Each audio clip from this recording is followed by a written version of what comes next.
should be a yellow light. Well, in Jewish mystical tradition, the light is a blue light. And considering that his own background is Christian, he didn't see angels with harps, he didn't see Jesus. He saw what I believe Stefan Horwitz would have expected to see, a very Jewish model of heaven. Rabbi Gershom has a theory about Holocaust reincarnation. What I believe happened in the Holocaust is that so many Jews were killed at once, and entire family lines were destroyed, that these people could not come back in their own village or their own family line. So they sought out the nearest body they could find. Whittier was plagued with questions until he was hypnotized. I now have a real sense of peace. And what about the clock that Whittier had such strong images about in his dreams? It's my belief that it was the will of God that he have this clock returned to him. Now, the clock itself was a very expensive antique that Bruce could not afford to buy. And as I began to tell the story in conferences around the country, people began to pass the hat and collect money to ransom the clock. And so the clock now sits in Bruce's home. It certainly has increased my belief in the spirit world. And without their help and the guides and those that are dealing with us on the other side, that there was no way that the clock would arrive. Rabbi Gershom believes that there is a powerful reason why Bruce Whittier and people like him experience reincarnation visions. Jewish culture has survived. The Nazis did not succeed in destroying that. And so those who still have pain from that other life can find much healing in finding out what it was that they gave their lives to preserve. Some people believe that psychics can communicate with spirits of the dead.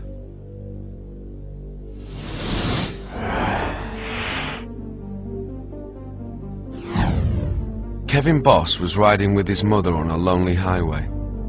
Suddenly, a plane came out of the sky attempting an emergency landing. His mother was decapitated by its wing. If she wouldn't have pushed me down, the wing would have hit me first. She literally saved my life. Since that time, his life has been in turmoil, full of drug and alcohol abuse. I'm running from the pain. Kevin believes that if he could talk to his mother one more time, everything would be all right. So his wife, Dina, contacted James Van Praagh, a clairvoyant who's renowned for helping people contact loved ones who've died. I think everybody is born with intuition. Everybody's psychic from one degree or another. Yeah, but there are those people that are born with maybe a little bit more sensitivity than most. And if that can be developed and harnessed, then you have results as far as what I'm able to do. Kevin and Dina have high hopes for the session. The biggest thing I would hope for is just a chance to say goodbye. And that, I loved her very much. I want to be able to start from today on new and have Kevin be whole. The session began. Van Praagh believes he has sensed the presence of Kevin's dead mother. Okay. First impression I get is a lady standing right next to you, and I do feel it's a mother figure. I do feel this energy. And your mom is here, and she's giving you both a kiss. And she's telling me that she planned this whole thing, and she wants me to tell you that, okay? She planned this. And she's giving love to the babies, and I don't know what she's talking about, but she's talking about the babies, your babies, yes, right, your babies. And she's telling me, now you might find this very funny, but she's telling me you're going to have another baby. Has there been talk about you having another child? Yes. And one of the babies' names, is it named after her? Yes. Her middle name, because she said the baby's name is some the name there that she was mentioning, named after, and she wants to thank you for this, all right? And she protects the babies. She protects them. She does protect them. Okay. Yeah, go on.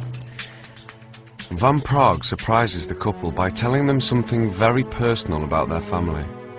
Yes, and I'm also picking up, I'm being shown by your mom a necklace. And I don't know if it's a heart on the necklace, but there's something with a necklace. And who has a necklace, please? His cousin does. Your cousin. And Kevin's supposed to get it. And supposed to get the necklace of hers. Thank you. It's your mother's necklace, and she wants you to have it because she wants you to give it to her granddaughter. Granddaughter she's talking about, okay? And go on. She's showing me a field, and I don't know why she's showing me a field. I'm seeing a farm, or I'm seeing a country road, and I'm seeing this, and it's like she stands on that road and she looks around, and I don't know what it means. Do you know what she's talking about? That's where the accident was. That's where the accident was, okay. It looks like it's very rural. Is it rural area? Because it looks very rural to me. Okay? Yes, and it's hard for you to go down that road. You understand? So it's very hard to go down that road. Okay? Then Van Prague gave Kevin the information he needed to hear. And she wants me to tell you that don't you care what others think. Don't you care what the others think. They blame you, you know? They blamed him. They blamed him for her death. They blamed you. And it's not your fault. You understand that? It's not your fault. So please be aware of that. She said that. It's not your fault. I love you both. She loves you both. And she wants to thank you for helping her boy. You've helped him a great deal, Dina. You've helped him in his life. You understand? You've helped him in his life. Van Prague relayed a message, supposedly from Kevin's mother, to help him move on. It's almost as if she wants you to get yourself going, or, you know, get yourself going. And she's loving. She loves you, and she said it in a very loving way. But she says it's time to grow up. You understand? It's time to grow up. And you know, you had a hard life. You had a hard life. But she says you can do it. You can do it. And you said you can do it. Happy with you. She's proud of you, your mom. Your mom's very proud and happy with you, and she loves you very, very much. You make your mom proud. She says you make your mom proud. You make your mom proud, and she's so funny. She's toasting you. She's toasting you. And I don't know if that makes sense to you, but I see her toasting you. Does that make sense with her character? Because that's what I'm seeing. Yes, very much so. Bit of a partier. She is a very honorable person. Oh, she is. Then she wants me to give this to you. Wants me to give you this, that she's around you, and she's trying to make up for not being there for you when she was alive. And she's with you, with the kids. Yes, very much. Any other question you'd like to ask? I'd just like to tell her I love her, and I thank her. You know, I really thank her. Yes. Good, thank you very much. She wants to thank you. I love you. She loves you both. Okay, there you go. Okay? Yeah, I'm great. Okay. You're welcome. You're very welcome. I have the radio, and you know, one day the radio might be working really well, and other days it might be hard to hear. So I never take it for granted. Kevin was profoundly affected by Van Prague's psychic abilities. He told us stuff that nobody else knew, and there was no way he could have found out, you know, so without a doubt, I believe strongly that I just held a conversation with my mom. I felt this weight completely leave him. That happens when there's a little more self-confidence there, there's a little more love there. I think that he had closure, and I think it has changed his way of looking at life.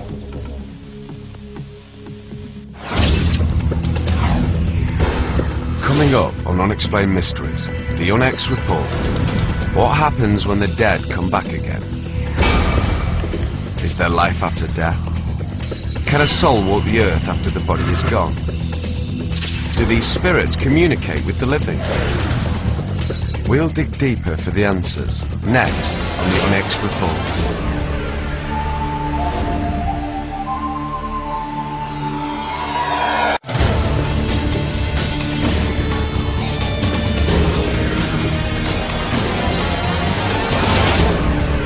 And now, the UNX report.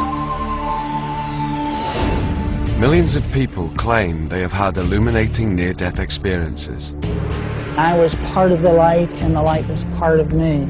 It was absolutely wonderful. I had a panoramic review of my life, everything I'd ever done. And I was able to ask thousands of questions and have every one of my questions answered. A wounded soldier was certain he was going to die on a battlefield in Vietnam. And the next thing I know, the war was gone, and I suddenly came into a bright, white light. An artist lived through a car crash but no longer fears death. If that was as close as I ever get to death, it was really, really pleasurable. If we're not afraid to die, we're not afraid to live. paralyzed boy regains his will to live after he stops breathing. I came back and I could just feel my face shining. Did a dead man's spirit rescue his wife from a car trapped underwater? I had this strong sense of him sitting up there on the rocks. And her drowning son had a near-death vision of his own. I started flying through this tunnel, and then I saw these flowers. A man dreams that the reincarnated soul of a Nazi victim resides in his body. What I remember is being taken to a place outside of the camp and stood along a trench. To one scholar, this account confirms an important tenet of his religion. Many people are not aware that Hasidic Jews do believe in reincarnation. A famous psychic seemingly helps a young man get in touch with his dead mother. First impression I get is a lady standing right next to you, and I do feel it's a mother figure. He reveals possible events from the future. And she's telling me, now you might find this very funny, but she's telling me you're going to have another baby. And helps him to deal with his past. They blamed him for her death. They blamed you, and it's not your fault. You understand that? It's not your fault. Many doctors and scientists agree that near-death experiences are profound. I don't think we have any scientific explanation. But are they spiritual events? Researchers disagree. There's nothing magical about a near-death experience. I think they do reflect cultural expectations, cultural aspirations. The near-death experience, for many, it has changed their lives. Is it a glimpse into the beyond or a biochemical response? Whichever it is, there seems to be no doubt about its powerful effect. But the final answers to these questions must remain an unexplained mystery. Death is the last great mystery. It's not a free ride.